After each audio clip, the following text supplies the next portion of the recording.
Heshi in Brooklyn, you have a question for our guest. Go ahead, Heshi in Brooklyn. Good luck, everybody. I have a great guest. I wanted to say that how come they don't draft the Arabs? You know, they're talking about fair treatment.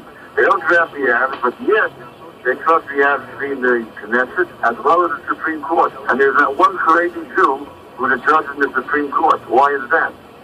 First of all, there's some Arabs. There's some Arabs that do serve in the army, and there's talk about also more national service. And we didn't talk about the gist of what the debate is in Israel is not just drafting the army. There's also talk about national service, and that's something which is the part of the debate in Israel.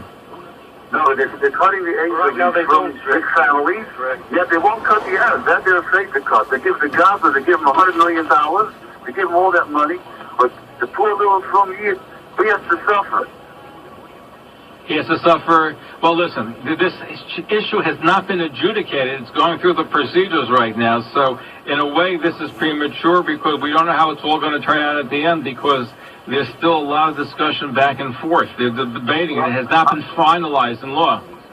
I wanted to tell Rabbi Shapiro what he has to do is tell the Israeli government that half of $3 billion that comes from America should go to the yeshivas because we Orthodox Jews vote for the politicians that support Israel. The secular all voted for Obama. But we religious Jews, we're the ones that the reason Israel gets $3 billion a year. Half of it belongs to the yeshivas. There's no question. There's no question about it. Israel, otherwise, we're going to vote countries that the other way. For themselves. Israel lives off American money. They don't want that the Haredim should be schnorrers. They're the biggest schnorrer country in the entire world. They wouldn't survive 3 weeks without the United States of American money.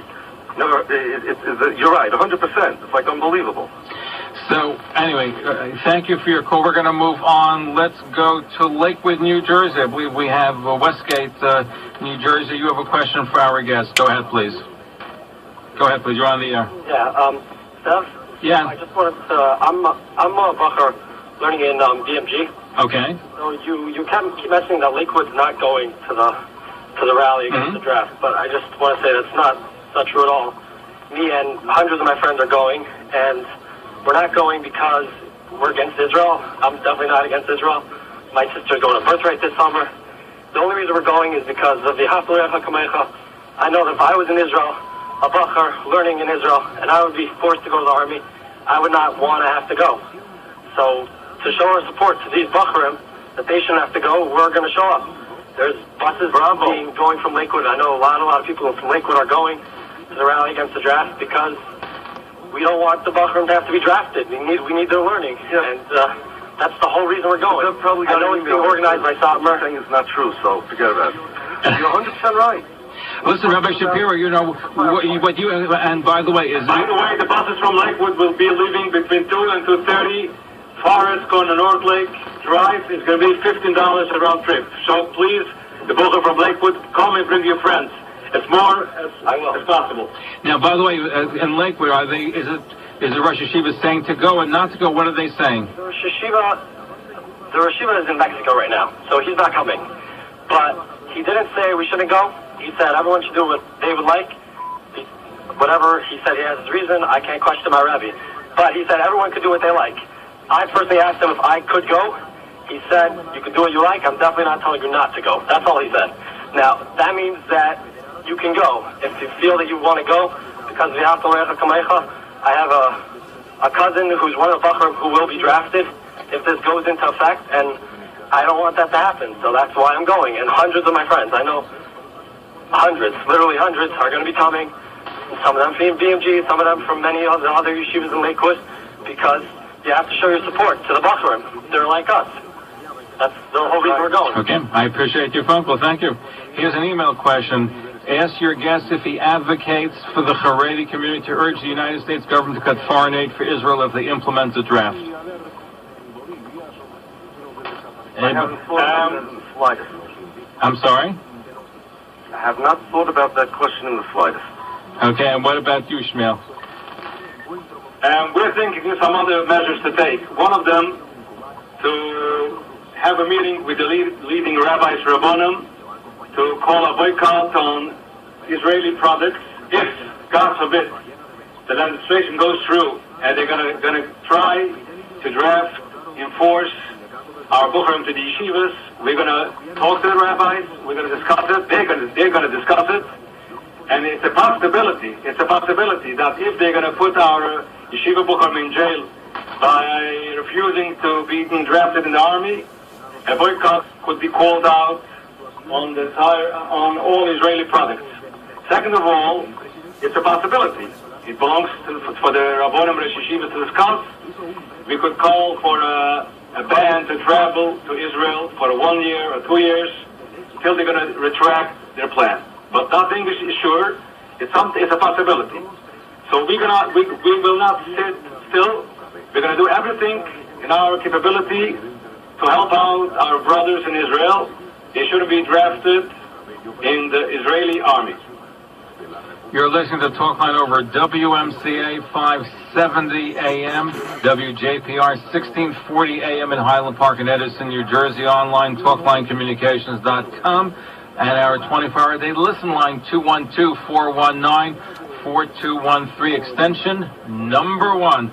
Okay, let's go to Leah in Borough. Leah's been very patiently waiting. Leah in BP, your question for our guest. Go ahead, Leah in BP. Hello? Yes, go ahead. You have a question? I'm sorry, go ahead. You have a question for our guest. Yes, you have the wrong name, but that's okay. Go ahead. Frankly, this is very embarrassing for those people that are speaking out, especially you two guests.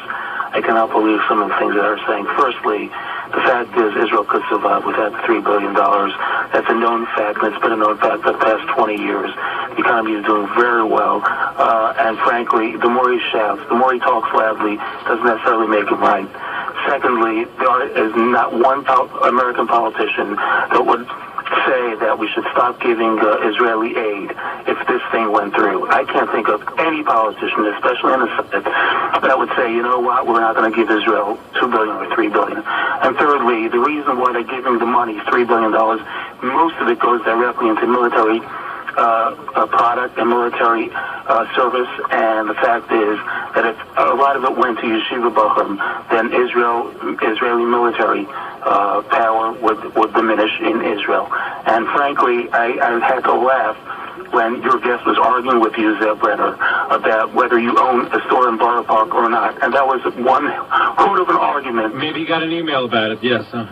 I mean, that was the most ridiculous argument, and it makes as much sense. And he's right about that in the same way that he's right about all the other things he said. I mean, and frankly, there is precedent for Bochum going to the front lines thousands of years, hundreds of years ago, Bochum going to the front lines and learning with the soldiers when they didn't want to fight or didn't want to join the military. So I would ask your guest if he would allow Yeshiva Bochum going to the front to learn with their military comrades. Not to fight, but to learn on the front lines. Would that be okay with him? Anybody want to tackle that? What purpose? No. What purpose would that serve? What purpose would that serve? They would be serving, and at the same time, they would be learning on the front lines. Well, no, why is it would not be affected morally. Learning on the front lines serve? I'm not learning on the front lines. There would be physics for the people in the military. It was done years ago. Okay, it was done years ago in the Klal Yisrael army in certain areas. It was done. So I'm asking you, if it was for physics for the soldiers, you complain about the morality. You complain about the morale of the soldiers and the morality of what is going on in the military. Would he? Excuse me? I'm not sure I understand. Why was this done? They took a guy with a Gemara and just put him on the front lines with no gun, no nothing? Would you want... First of all, it wasn't... many people did not necessarily not know nothing. There are many people in the military that are big grounded. What are you talking about? I have cousins in the military. They know how to learn as well as anyone in yeshiva. What are you talking about? And secondly, there would be... Hold on, one at a time. Let the caller... Go ahead. Okay, now you can respond, because he finished what he had to say. Now you can respond. I'm not sure I understand the question. What you're asking is, would we take guys with Gemaras and just take them out of expansion, put them on the front line, not give them a gun? That's not your question. Just let them sit and learn in a dangerous place in the front line? For what? They would be learning with their comrades in arms. They would be learning with soldiers when there was no fighting, or they were on guard duty, or whatever it was, whatever they were qualified, whatever the soldiers were doing. You want them not to learn, you want them to go into the army. No, our guys are not going into the army. So in other words, if you have a nephew who knows how to learn, he's on the front line, probably he has a friend also who doesn't know how to learn. So why don't they learn each together? Why do you need to pull out somebody from the yeshiva to go to the front line? Or your nephew just the only one who knows how to learn? Because there are certain people that don't learn as much at the front line. These people would be a chizik. It was done hundreds of years ago. These people would be a chizik to those people that don't learn, those people that do learn a little bit, and those people that learn a lot. These people would be a chizik, and also their mind would be on the learning, and at times, whether it was a brief break, whether it was in war or not in war, these people would be learning. You know as well as I do that in the Israeli army, there are people learning whether they're on duty or off duty. There are times that they learn.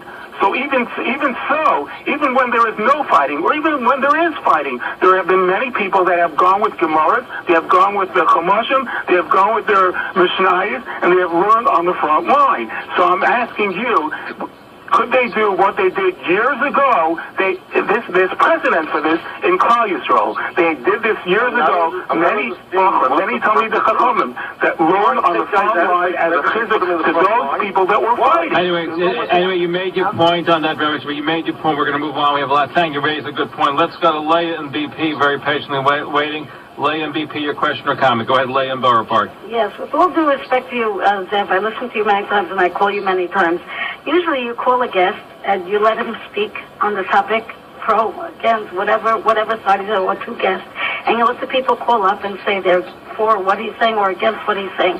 Here you seem to be putting, every time it comes to Israel, you seem to be putting your own personal thing. I know you're a Zionist and you have every right to be whatever you want to be, but are you, and I wanted to ask you something else, are you against or for drafting our yeshiva buchrim into the army?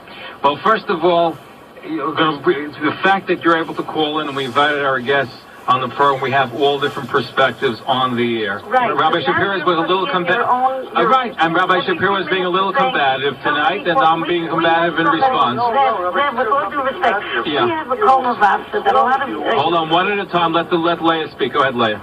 Yes, we have a Kol Mavasa that announces the news, the Yiddish news, for people that maybe don't listen to the radio or don't have internet or whatever it is, and people call up. It said that buzzers and bells and Klausenberg and Satmar and this one and that. So you start sidetracking him. Is this bubble coming? Is the other bubble coming? Is that Satmar? Do you think they're going to speak after? This is not a topic about if the two Satmars are going to speak, if the two bubbers are going to sit next to each other, if the two Klausenbergs are going to look at each other. This is a matter of drafting our yeshiva boys. That's the whole key of Klal Yisrael, is the yeshiva boys learning in the yeshiva. Are you for it or against it? Why can't you answer that question? Listen, right now they're in the Nachal Haredi, and I've actually been in the Israeli army when I've given out Shachmanot Purim Tam, and I've come across Haredim in the army that serve there. And you want to know something? If those Bachrim want to serve, they should be allowed to. I believe that there's going to be some compromise that's going to happen at the end of the day. I don't know what the numbers are going to be. I'm not asking you about a compromise. I'm asking you, are you for taking Haredi boys, the Hasidic boys, the Haredi boys, the Litvish from boys into the army, yes or no? I think that a certain percentage of them should serve in the army. It has to be worked out how. When I met with the head of Shas, by the way, he agreed that there should be a certain amount of Haredi boys in the army, the number to be determined. Well, whoever agrees that they should be there, let them go. And whoever doesn't want to go, and they're sitting and learning there... Now, let me ask you a question.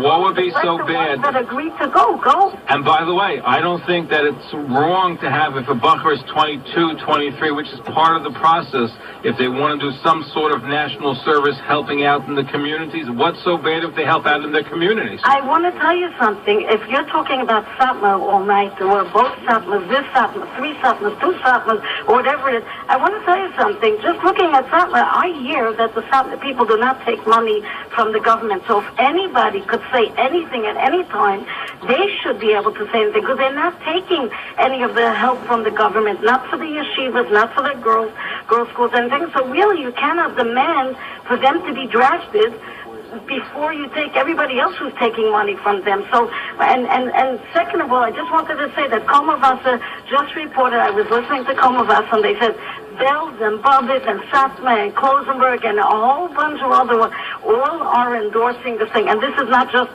he just doesn't say his own thoughts or meanings. Like, you're taking a phone call and say, oh, somebody said Bobbitt's not coming. Then, oh, I got an email. Satma's not coming. This one's not coming. That one's not coming. He just said a whole bunch of Hasidic places that are coming. No question, a whole bunch are coming. And by the way, Stockberg, from the very beginning, both we said at the beginning of the program that they both are coming. You were trying to sidestep everything, say, are the Rebbe's going to talk to each other? This has nothing well, that's a legitimate to do with question. This has to do with their getting together about something that's very important, that they're both against it. But Leah, you will admit, though, that as far as the draft is concerned... I know concerned... for ratings this sounds very exciting. No, but you know, but that's part of the process, because it took the state of Israel to get them together on this particular issue. You know what? So every bad thing sometimes has something... You're not right, Steph. The Tisha brought them together. Rabashkin brought them together. So please stop with this argument. But the state of Israel certainly brought them together on this particular issue. Both scholars are together. Okay. Point out Zev's false statements. You're being combative. You aren't being combative tonight? Zev, we already told you that this is not the first time they got together. Why are you insisting it is? I didn't say the first time right now. I said to this, the fact Israel... Together, that is false. The fact is that the state that today's rally, you're going to have both them participating because of the fact that together, how often do they get together? You gave me two examples. Which No. You said the state of Israel... Brought them together. The state of Israel to get them together, that is not true. And we told you it's not true. Yeah, but Mayor Bloomberg is not the state of Israel. It's Mayor Bloomberg, and it's the health department of the New York City. Okay, let's take some more phone calls. I believe Moshe from Borough Park has been very patiently waiting. Moshe, is that you, Moshe in BP? Hold on, I think it's Moshe in Borough Park.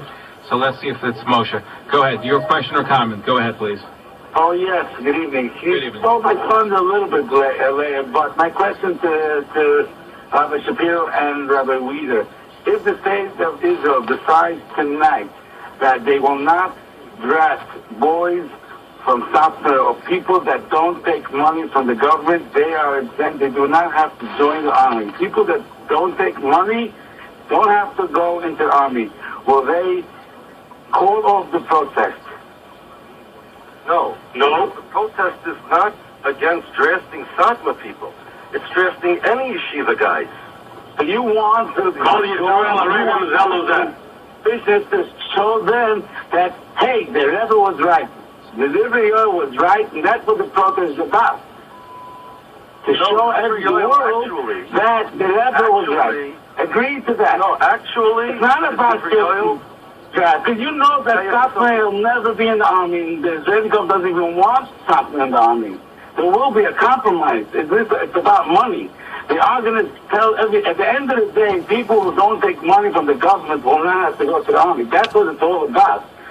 They want to get everybody off welfare. How do you know that? They want, that's what it's about. They don't want Charedim in the army. You know that. You don't listen to Rabbi Shapiro what he said about the brisker roof. If you would be listening to him, they're going to try to demoralize each and every Haredi Jew. Satmar, Belz, Pupa, or Skrir. No difference. How are they going to try to demoralize them? By pulling you into the army. I spoke to a Haredi Pucha from Eretz Israel that his brother was in the Nachal Haredi. He said the language there, the atmosphere, everything is like a secular disco. I mean, even you have a shiur in the morning, maybe one or two people sitting and learning. It's very, very bad for a Haredi Bucha to go there, even in the so-called Nachal Haredi. Yeah, I'd like to answer that. By the way, I met some people from Nachal Haredi. They've been very proud and very successful in Nachal Haredi. Go ahead, Rabbi Shapiro. The IDF put out a magazine, issue of Bamachnef, you and the IDF, and, it's a monthly magazine they put out. They made a special series for the Haredi soldiers. If you take a look in that magazine, yes, the language could be bad and so on and so forth, but there's something worse. They inculcate the soldiers with the ideas that nationalism is what's going to save the Jewish people, that the state of Israel not the Torah. The state of Israel is what makes us strong, and a strong army is what. A strong Israeli army is what. Rabbi Shapiro, where do you know this from? Because have you been in the Israeli army? Have you been to the bases? Okay, I've been to the base, and I can tell you, there's a lot of religious soldiers in the base. There's a lot of learning going on. There's a lot of. That doesn't diminish the accuracy of what you said. No, because it proves what you're saying is not correct. I'm not saying, Zev, I didn't say, and nobody says, that if a guy goes to the army, he's guaranteed not to put on tefillin again. Not at all. I have 3 guys who I know, who I spoke to today, former Israeli army members, and they're all from. I'm not saying that.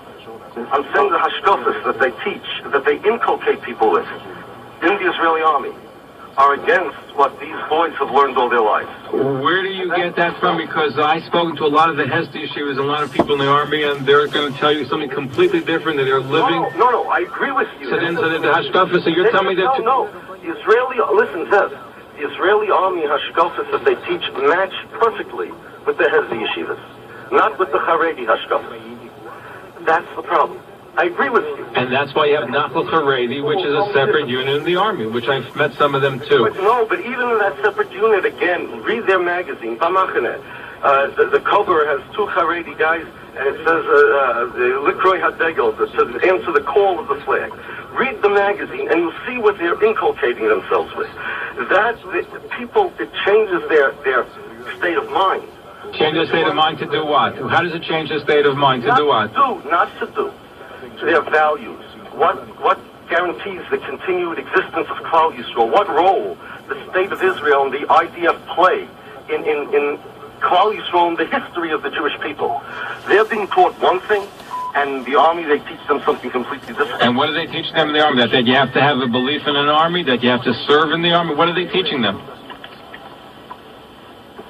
They're teaching them that the state of Israel, a strong state of Israel and a strong Israeli army, is what guarantees the future existence of the Jewish people, and that our strength is what wins wars for us. Well, I'll give you an example of and even when they speak about God, I'll give you an example of what one of their generals has said.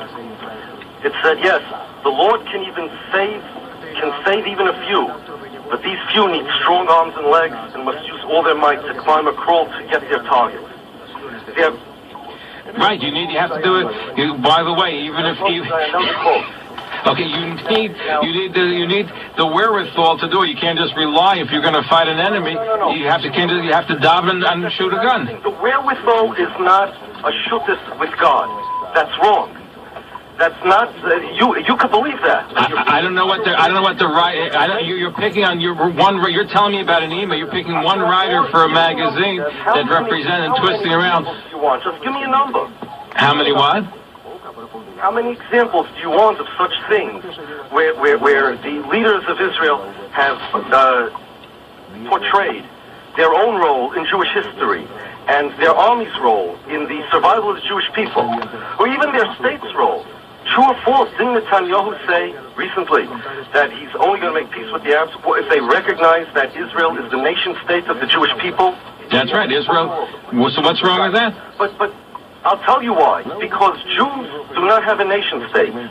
We are a religion, not... But we currently have a state. We currently have a state. A nation-state is what makes the nation a nation. Without Italy, there'll be no Italians. Without France, there'll be no French. The nation-state means without Israel, there's no Jewish nation. That's not what he said. Netanyahu, that's not what Netanyahu said. You're taking it out of context. But I don't want to... No, it's not true. Israel is not the nation-state of the Jewish people. Look, Google it. Nation-state. That's what it is. But Bibi Netanyahu has a respect for Torah and Judaism. In fact, I believe his son won the Chidon Tanakh, if I'm not mistaken. But let's take... That's part of the problem.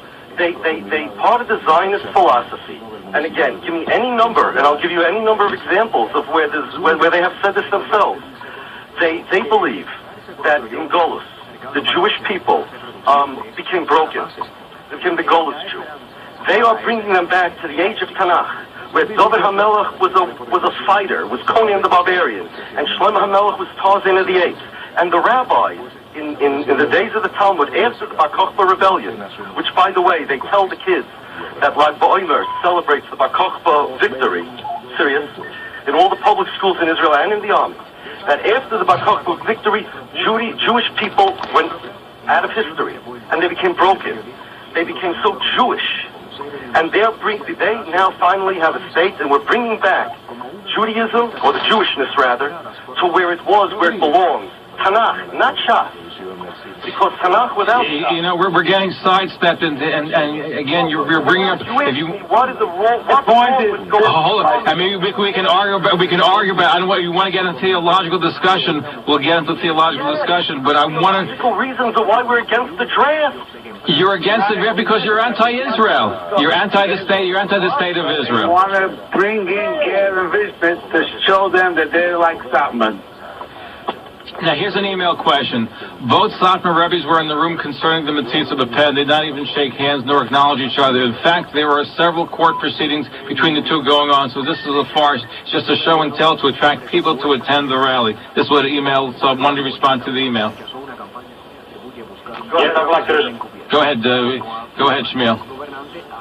Yes, there is differences, and things are being worked out. We hope soon to be hearing some good news, because both sides are sitting together and they're going to come out hopefully with a solution, and things is going to be much better and better.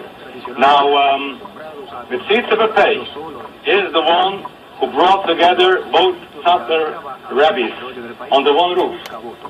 Now, whatever they're doing or not doing, I'm not saying they shook hands or didn't shake hands. And I'm not saying they're going to shake hands tomorrow.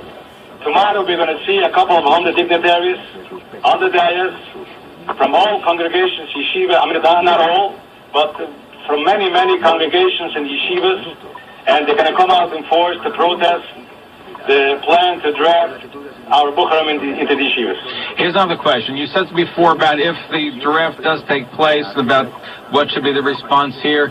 They want to know if would you also hook up with the folks in America that are anti-divestment?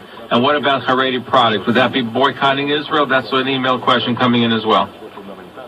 I'm not ashamed to answer you. I don't know what is anti-divestment. What is that? There's a group in the United States of people that want to divest. They want to buy any Israeli products. They want America and different countries to divest from buying products from the land of Israel. So that's what the divestment. If it's going to be done by the rabbis, if it's going to be the solution, probably it wouldn't go together with them. It's going to be a separate band. But it's up to the rabbis. And whatever they're going to tell us, we're going to listen. And basically speaking, that you would be boycotting, you'd be looking, if the rabbis say you can foresee being a boycott, is what you said before, correct? Okay. We are taking your phone call, our final stretch. When we come back, we're looking at a rally, an anti-Israel rally that's scheduled for later today. Our guest is Rabbi Yaakov Shapiro.